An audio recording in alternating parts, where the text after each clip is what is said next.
ಸಮಾಚಾರ ನ್ಯೂಸ್ಗೆ ಸ್ವಾಗತ. ನಾನು ಮಂಜುಳಾ ಕೊಂಡರಾಜನಹಳ್ಳಿ, ಕೋಲಾರ.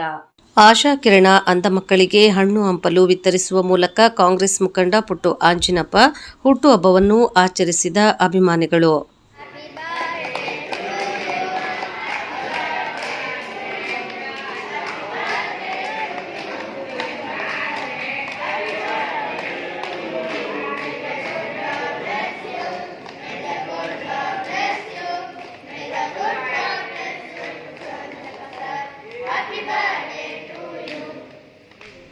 ಸರ್ವ ಜನಾಂಗದ ನೇತಾರ, ಶಿಡ್ಲಘಟ್ಟ ಕ್ಷೇತ್ರದ ಜನಮೆಚ್ಚಿದ ನಾಯಕ, ಕಾಂಗ್ರೆಸ್ ಮುಖಂಡ ಪುಟ್ಟು ಆಂಜಿನಪ್ಪ ಅವರ 47ನೇ ವರ್ಷದ ಹುಟ್ಟುಹಬ್ಬವನ್ನು ಅವರ ಅಭಿಮಾನಿಗಳು ಇಂದು ಶಿಡ್ಲಘಟ್ಟ ನಗರದ ಆಶಾ ಕಿರಣ ಅಂಧ ಮಕ್ಕಳ ವಸತಿ ಶಾಲೆಯಲ್ಲಿ ಅಂಧ ಮಕ್ಕಳಿಂದ ಕೇಕ್ ಕತ್ತರಿಸಿ ಸಿಹಿ ಹಂಚಿ ವಸತಿ ಶಾಲೆಯ ಮಕ್ಕಳಿಗೆ ಹಾಗೂ ಸಿಬ್ಬಂದಿಗೆ ಹಣ್ಣು ಹಂಪಲು, ಬ್ರೆಡ್ ವಿತರಿಸಿ ತಮ್ಮ ನೆಚ್ಚಿನ ನಾಯಕನ ಹುಟ್ಟುಹಬ್ಬವನ್ನು ಸರಳವಾಗಿ ಆಚರಿಸಿದರು.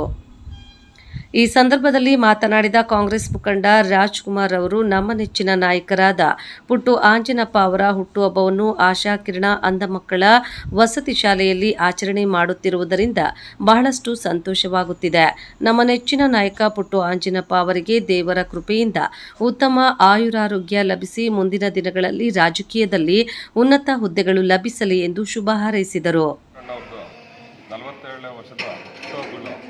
ಆಚರಿಸ್ಕೊತಾ ಇದ್ವಿ. ಅದು ಈ ಬ್ಲೈಂಡ್ ಸ್ಕೂಲು ಈ ಮಕ್ಕಳ ಹತ್ರ ನಾವು ಈ ಹುಟ್ಟುಹಬ್ಬವನ್ನು ಆಚರಿಸಿದ್ದಕ್ಕೆ ನಮಗೂ ಒಂಥರ ಸಂತೋಷ ಆಗ್ತಾ ಇದೆ. ಮತ್ತು ಪುಟ್ಟು ಆಂಜಿನಪ್ಪನವ್ರಿಗೆ ದೇವರು ಆರೋಗ್ಯ, ಐಶ್ವರ್ಯ, ಅಧಿಕಾರ ಎಲ್ಲ ಲಭಿಸಬೇಕು ಅಂತ ನಾನು ಆ ದೇವರಲ್ಲಿ ಪ್ರಾರ್ಥಿಸ್ತಾ, ಇವತ್ತು ಅವ್ರಿಗೆ ಒಳ್ಳೆ ಮತ್ತು ಇನ್ನು ಮುಂದಿನ ದಿನಗಳಲ್ಲಿ ಇನ್ನೂ ಒಳ್ಳೆ ಉನ್ನತ ಹುದ್ದೆಗಳು ಬರಬೇಕು ಅಂತೇಳಿ ನನ್ನ ಈ ಎರಡು ಮಾತನ್ನು ಮುಗಿಸ್ತಾ ಇದ್ದೀನಿ. ಹುಟ್ಟುಹಬ್ಬವನ್ನು ಆಚರಿಸಲು ಪೂಸಗಾನದೊಡ್ಡಿ ಎಂ ಮಂಜುನಾಥ್ ಹಾಗೂ ಮಳಮಾಚನಹಳ್ಳಿ ಮುನರಾಜು ಮುಂದಾಳತ್ವ ವಹಿಸಿದ್ರು. ಈ ಸಂದರ್ಭದಲ್ಲಿ ದೊಡ್ಡದಾಸರಹಳ್ಳಿ ದೇವರಾಜ್, ಮಳಮಾಚನಹಳ್ಳಿ ಸಂತೋಷ್, ರಮೇಶ್, ಗಂಗಾಧರ್, ಪೂಸಗಾನದೊಡ್ಡಿ ಪ್ರಶಾಂತ್, ಜೆ ಮಧು, ಸಾದಿಕ್, ಮುರಳಿ, ರವಿ, ಸಿದ್ಧಾರ್ಥ ನಗರ, ದಾಮೋದರ್, ಕಾಜಾ, ವರದರಾಜ್ ಸೇರಿದಂತೆ ಇನ್ನು ಮುಂತಾದವರು ಇದ್ದರು. ವರದಿ ಮಳಮಾಚನಹಳ್ಳಿ ಗೋವರ್ಧನ್.